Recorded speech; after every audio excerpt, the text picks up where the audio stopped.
All right, guys, we are live. It is Dives, Mr. Crockpot on Twitter. Woosa, woosa. The Flyers got the W. It was stressful from the jump. Well, actually, it was 3-0 after the jump. But after that, man, it was just hold on to the edge of your seat. The Flyers got the W 4-3 in overtime versus the New York Islanders. Joining me today is my man Tyson. He is Quiball Tyson on Twitter. How's it going, Tyson? Going well. We Flyers made it through, so that changes the nature of what could be a very different pod right now. Also joining us tonight is my man Dylan. He is Dylan JD98 on Twitter. He is the host of the Faithful Fanatics podcast. What's up, Dylan? I could finally exhale, man. It was a rough last I'd say 11 minutes of that game before overtime. So just happy to get away with a win. Yeah, today we are talking about our top takeaways of the game. We are reacting, our instant reactions. And, man, you got to start out with that first period, guys. The big guns are back. The big guns are back. The big guns are back. I mean, we saw Kevin Hayes with a short side goal on an odd man rush that gave the Flyers a 2-0 lead. Man, just how good was it to see Kevin Hayes and my man Coots get the monkey off their back? You look – that was like the major concern coming into game two. The Flyers' top scores just were zeros, goose eggs. I think they had one goal, their top 5 scores across the board. What was that? How important was that, Tyson? I mean, it's huge. I mean, it's one of those things where all along we've been kind of saying when are the big guns going to get going here. And a lot of the issue has been players like Giroux, even Couturier, just hadn't been playing this more typical crash the net style of game that made them highly successful throughout the season. And so a lot of those guys, the way that they're built offensively is just for them to be tenacious forecheckers and also just crash the net. And so they're skilled and yet they're not afraid to go hard on their top 2 lines. And guys like Giroux have just been playing the perimeter more, just having these kind of outside the high danger zone type of shots is really kind of depressing at moments. And you're watching them, you're like, oh. And then tonight, right away in the first in particular, they seem to whatever reason, just throw that aside and get back to that game. So, and we saw that in the first goal. I mean, they're right in the crease. They're crashing the net. They're attempting to be tenacious out front. And so that's all really good signs. And hopefully that can continue. I'd say some of the inconsistency, though, in the second and third is a little concerning. But some of that is just them sitting back and letting the Islanders attack. So, some of that's more psychological, but yeah, I mean, I think that's a huge positive, and I think it'll help their confidence, especially Couturier's goal was incredible. So that one-on-one play was real good. So That'll be a huge confidence boost for him. Yeah. How about you, Dylan? Well, first with Kevin Hayes, I believe the Flyers are now 21-0-1 when Kevin Hayes scores a goal this season. Yeah. Wow. But look, I believe he scored in game 6, and then last game, I love Kevin. He might be my favorite Flyer right now. He's so confident with the puck.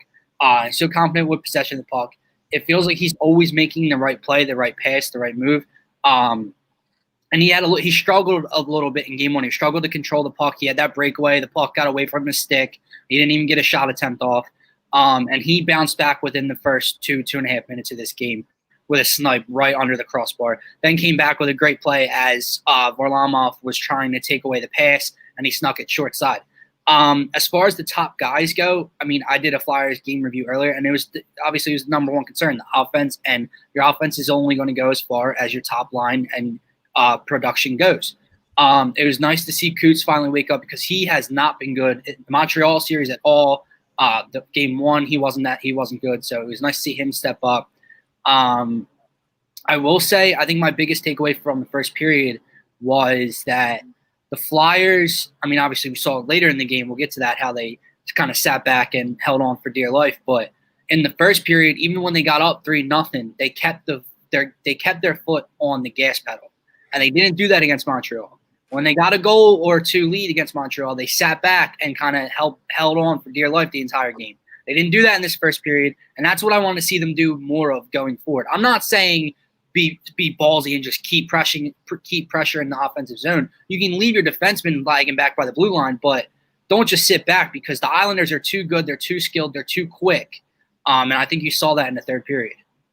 Yeah, so, yeah, we saw I think they're now 8-0 when the Flyers score first in the playoff. Mhm. Unbelievable, man. And that's the entire series. And the Flyers have, again, not lost back-to-back games now since early January. Yeah, we just saw in that first period, Carter Hart making massive save after massive save. That really set the tone for the first period. I think they were getting outshot 5-1 in that first period. Then it just completely flipped. You saw guys getting in front of the net. You saw the puck possession was terrific. They showed improvement handling the islands in the forecheck. Although that kind of stopped. But what happened in that second and third period, man? Just the rug just got pulled out under their feet. Tyson, what just happened? I think like a lot of it is so the way they played the first. That is how you beat the Islanders, and so they're a team that they love to score first and they love to shut down. They don't care if they win by 1-0. They're built to win 1-0 games. I mean, that's just how they are. That's how Trotz coaches. They love to push forwards out to the outside, and they can make in his system any goalie can look amazing. So that's kind of at least the joke used to be you could put a pylon in there and you'd still have a 90% save percentage. And so that's the game the Islanders love to play. So if you're the Flyers, when the first they had they're attacking. They were getting through the neutral zone, and I wasn't even knocking the Islanders on coverage. It's just the Flyers are skilled. I mean, if they can beat someone one-on-one, use their speed, quick passes to get into the offensive zone and create scoring opportunities, that's what they were doing. And their offense can stifle any sort of defensive play in on-man rushes that the Islanders have because they're a much more offensively skilled team. So you saw that in the first, and then in the second, we saw them kind of on the ropes. They were really struggling with that Barzal line. I mean, Matt Barzal is one of the best in the league at puck possession. So he loves to just go in circles. The Flyers started chasing him, and that was a not good thing that they did. And then it just leaves Anders Lee open, as we saw. He had multiple scoring opportunities in the second and third and scored. And it's just because guys are chasing and watching. And they just had a hard time really pushing him to the outside and keeping him there. And then again, the Islanders neutral zone, they just shut him down trying to get through. And there was times when I felt like the only player that was able to really get through the neutral zone was Farabee, which is frustrating was times is the lack of minutes in the second and thirds I felt like he had when he consistently was the one getting through. So, but yeah, I think that's part of it. And again, the Islanders looked a little flat in the first. I wouldn't say they were necessarily terrible, but they really picked it up second and third, led by that Barzal line. And then a name that most people don't know, Beauvillier, just got his 7th goal of the playoffs, which is a lot of goals. So he's making a name for himself here. And yeah, so I mean, I that's what my takeaway anyway as to what went wrong in the second. Any take on that, Dylan? And we'll get to our number 2 takeaway.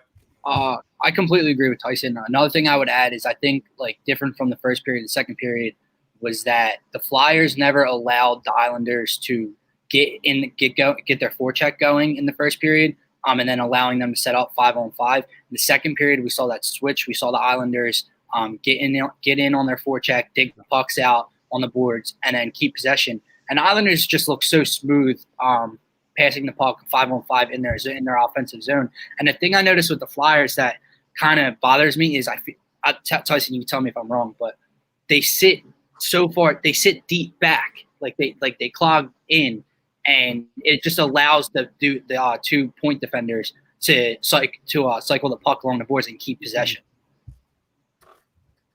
Yeah, I think that's at times is definitely a problem for sure. I mean, they had a hard time with that. I think that even led, even just like what led to the turnover goal. Yeah. In the third there was so bad,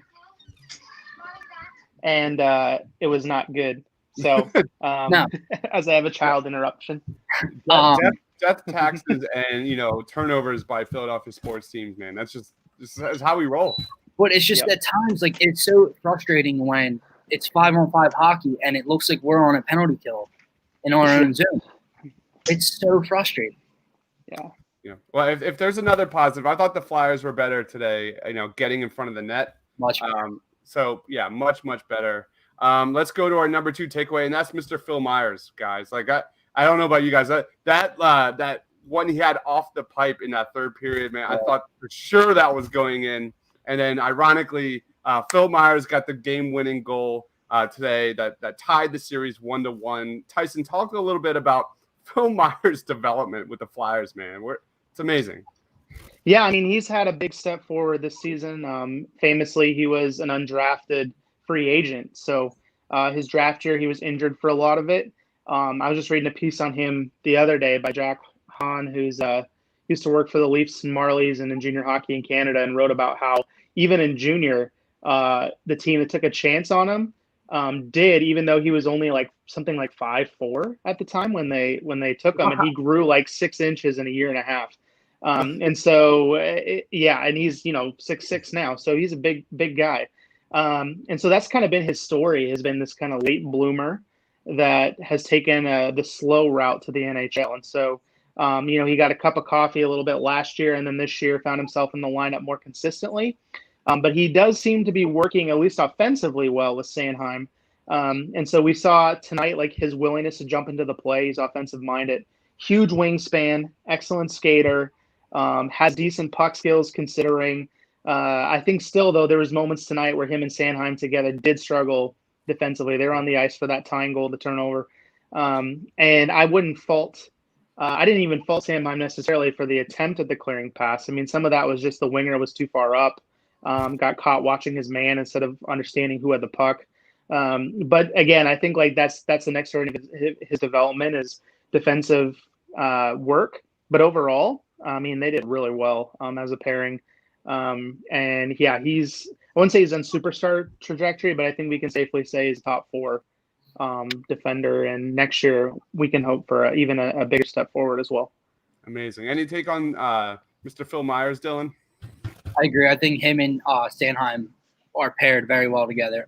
It's really refreshing to see the young guys finally come up and play valuable minutes in playoff hockey rather than the placeholders that we dealt so long with in Ratko Gudas and Andy McDonald and Brandon Manning and all those defensemen for so long. But I think the biggest thing that I see in Phil Myers' game is, one, he's got a very good shot from the point. I think you saw that with this night from the hit off the post in the third period and then the game winner in overtime.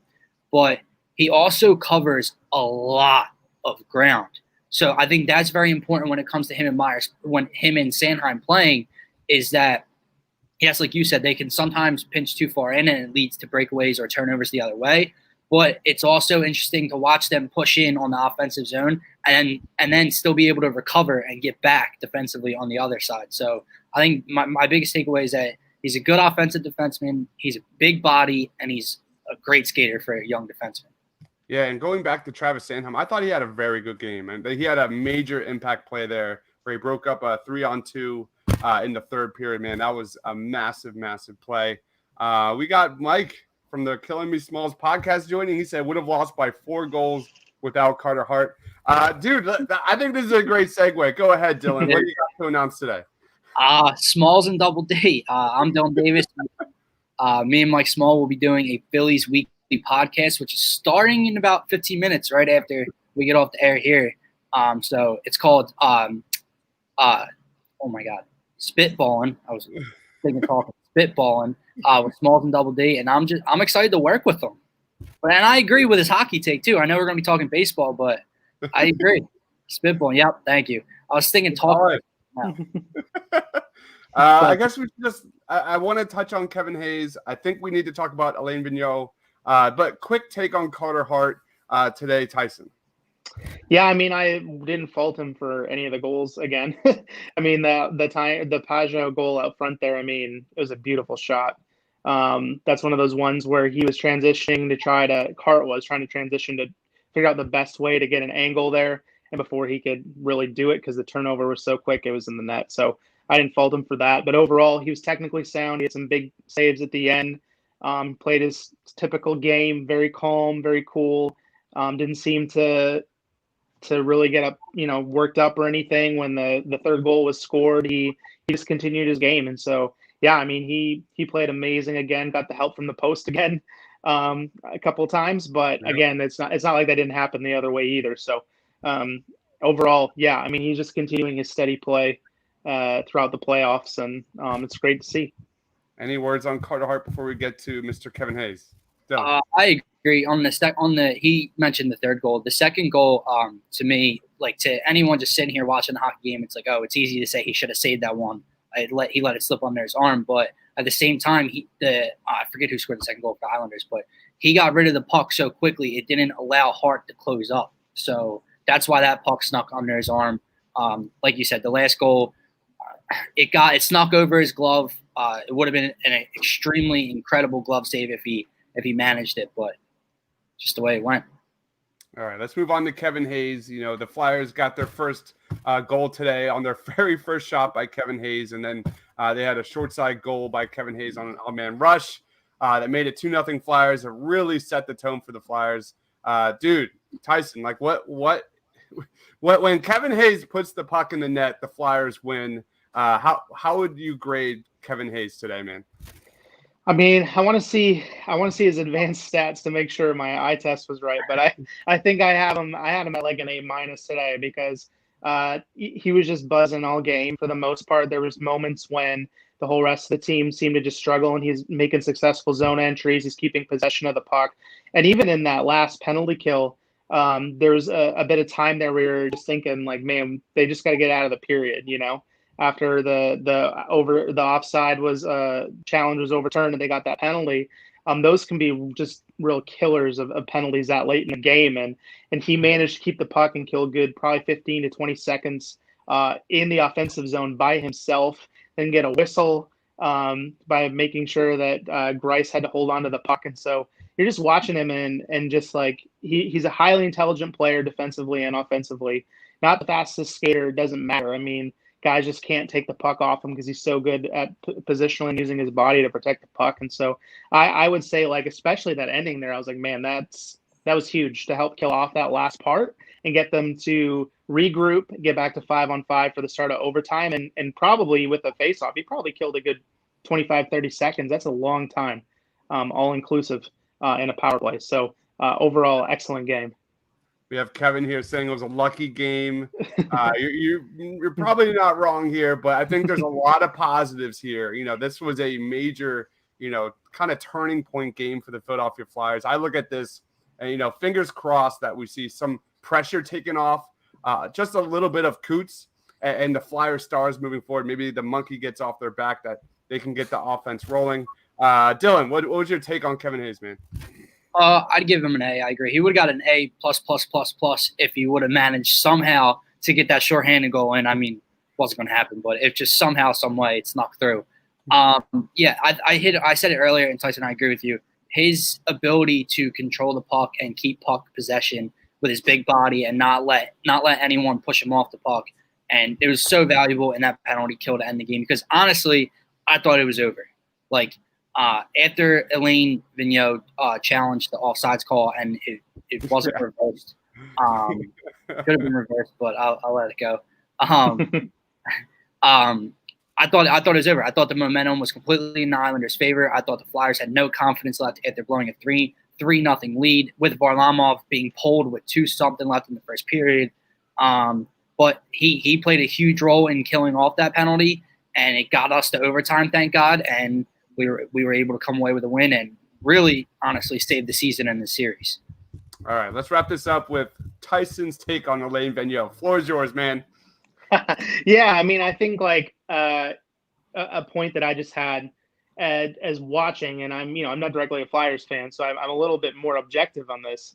But I was frustrated with some of his coaching decisions throughout this game. I had in a few previous games. Every coach obviously has their idiosyncrasies, so to speak, and kind of these weird sort of things that they get stuck on. And so for him, it's every time a goal scored against them, fourth line out, third pairing D. And that is, at some point, it has cost them, and it continues to cost them because he's just essentially getting out coached in other times with line matchups too. And so what other teams want immediately is their top stars against the third pairing Flyers, that has struggled, right? Whether it's Ghost or Haig replacing it in there, and Braun has struggled this whole playoffs. He looked okay tonight for the most part, but the Thompson line has also struggled defensively, and that's what they're supposed to be doing. And essentially what happens is either they lose the face-off or they win the face-off, there's a turnover, and the Islanders have them hemmed in right away and get these high danger scoring chances almost instantly. And so I'm just in this constant state of being puzzled as to why he's not trying to switch that up. And so he did do some other changes in his lineup today and other times, trying to move his offense around a little bit to get guys going. So he has shown a willingness to do this, but there's times in the past when Vigneault coached the Rangers and others, he was notorious on the Rangers for just pumping out these fourth line grinders that sometimes are barely NHL players, that he would just put out a goal and Rangers fans would go insane. So it's not a new thing that he's doing, but it's something that you look at this series and you're like, man, on an Islanders team, they just need one goal. That's it. They need one, game over, to get ahead. And that sort of tactic is going to cost them if he doesn't start to make changes on that regard. I mean, even if he wants Thompson out, even if he wants some of those guys out, you just switch somebody in and out. I mean, other teams like Toronto Maple Leafs, for example, sometimes after a goal, they'll put out 3 centers even for the next face-off. Like, they'll get creative. And not to say that he has to do that, but he could if he's so concerned about momentum, then put Hayes out with Thompson, or put Coots out with him, or fill in the blank, anyone that wasn't just on the ice that's a better overall player put on. And so I don't know why that's such an issue, but I think it could cost them. And Trotz, the Islanders coach, is notoriously known as pretty much the best coach in the NHL. I mean, I'm sure it's arguable, but when it comes to tactics, line matching, defense, he's one of the best, and possibly one of the best ever at doing what he does. And so that's why if he keeps putting himself in these positions, Vigneault, he's going to lose the coaching battle, which, is a thing. Sometimes we focus on the players, but some of this systems and tactics stuff gets overlooked, and I think it could cost them. So hopefully with enough, I love looking at Twitter and seeing everybody, journalists and fans both, being like, why are you putting that line out? So it shows I'm not insane in what I'm thinking and seeing. So we'll see if he makes that transition. Maybe some of us will, shine a light on that. Dude, we have South Africa joining us today, man. Oh, my God. Nice. Thanks for joining so much. Morning, guys, from South Africa, dude. Thanks for joining. That is so freaking awesome. Any take on that, Dylan, and we'll get you set up for your next pod. Yeah. No, I agree. I love AV, but I haven't noticed the defense pairing. You pointed out that it's always the third line pairing. The guy that I notice goes out there after every goal given up is 44, Nate Thompson. We talked about the other day. We're not even sure is playable in this league. But I don't know. I don't get it either. So I definitely think it's going to cost him if he continues to do it against Barry Trotz. But so real quick before we go, how big? I know it's been happening like throughout the playoffs. You've been noticing it, but today it happened and you noticed it and called it out. But they pulled out and win. So how big is that he still had these flaws today and they were able to pull out a win on his not best coach day? Yeah, I mean that's great. That's what you hope, right? And it's funny is if it was a series, like if they were playing another team in the East, even let's say the Tampa Bay Lightning, a high scoring team, like it's different, because you're going to get scoring chances later on. I think just what makes it hard is that the Islanders, you just are like, well, that might have been our last one for, I don't know, a period and a half. Yeah. So that's what makes it difficult. But I agree. Yeah, the fact that happened and they still were victorious, that's huge. That'll help going forward. Absolutely. All right. Tyson, anything you want to plug? Yeah, I'm working on too many things. I need to finish some. I got some mock drafts coming up that I'm going to be putting out. I think I've been saying that for 2 weeks. That's mostly me being unsatisfied with my work. So there'll be a more official one very soon. Working on some potential even off-season options for the Flyers, which sounds weird that I'm already planning that way. But there's a local boy that's rumored to maybe be on his way out of another team. So and he's got a good cap hit. So it's worth exploring that. His name starts with a J and JG and Johnny Gaudreau. Yeah. So it's not definitive, but I've been working on some of that, and so that's kind of what I got going on, and excited to continue to follow the Flyers on this playoff run. Awesome. Your turn, Dylan. Spitball and premieres in a couple minutes. I got to go grab a Phillies hoodie before this because I'm absolutely freezing in this basement. But and so that premieres in a couple minutes with me and Mike Small. And then tomorrow, the Faithful Fanatics every Thursday. It's normally going to be at 6, but tomorrow I think we're going live at 5:30 because Flyers play at 7. So we're going to lead it right in to about 6:30, leading it up to the Flyers game. Fantastic. All right. That is my man Dylan. Make sure you follow him on Twitter at DylanJD98. And that is Tyson, the Tyson Quibell on Twitter at Quibell Tyson for Dylan, for Tyson, for myself. Go Flyers. Stay awesome.